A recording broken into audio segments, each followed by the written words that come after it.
بسم اللہ الرحمن الرحیم۔ السلام علیکم ٹری کلاس بک اردو پی ٹی بی۔ عنوان ہے ہمارا ام المومنین حضرت خدیجۃ الکبریٰ۔ ہم لوگ پیج نمبر 138 اور پیج نمبر 139 کی ریڈنگ کر چکے ہیں۔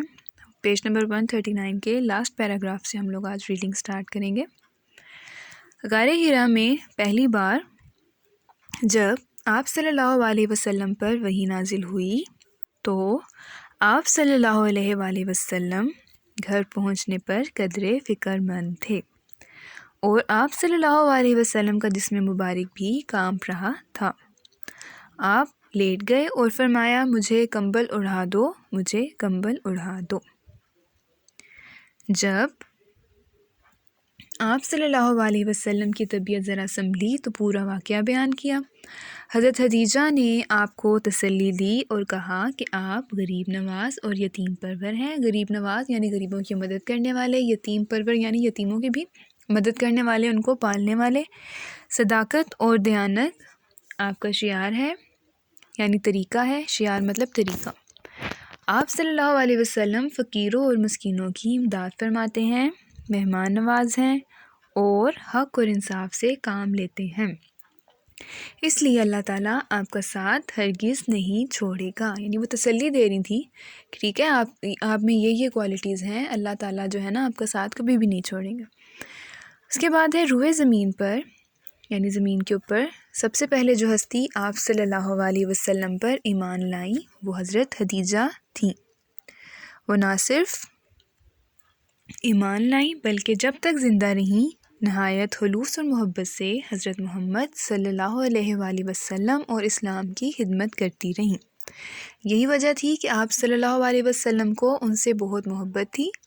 جب تک حضرت خدیجہ زندہ رہیں حضور صلی اللہ علیہ وسلم نے دوسرا نکاح نہیں فرمائے۔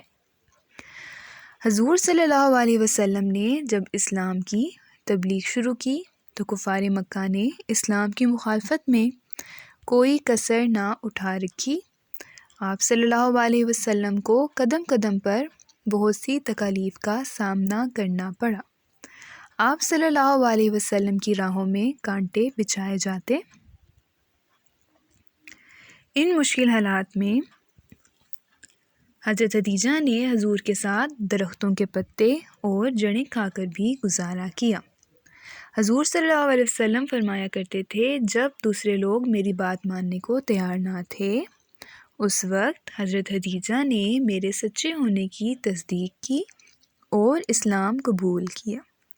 جب میرا کوئی مددگار نہ تھا اس وقت انہوں نے میرا ساتھ دیا۔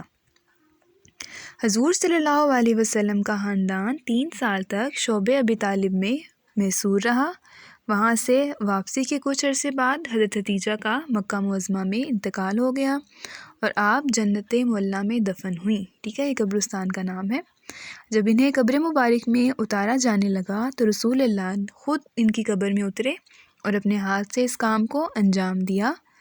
رسول مقبول صلی اللہ علیہ وآلہ وسلم کو آپ کی وفات پر بہت دکھ ہوا، چنانچہ حضرت خدیجہ کی وفات کے سال کو عام الحزن یعنی غم کا سال کہا جاتا ہے۔ یعنی جس سال وہ فوت ہوئی تھی اس سال کو عام الحزن یعنی غم کا سال کہا جاتا ہے۔ آپ لوگوں نے آج پیج نمبر 140 اور پیج نمبر 141 کی ریڈنگ کرنی ہے۔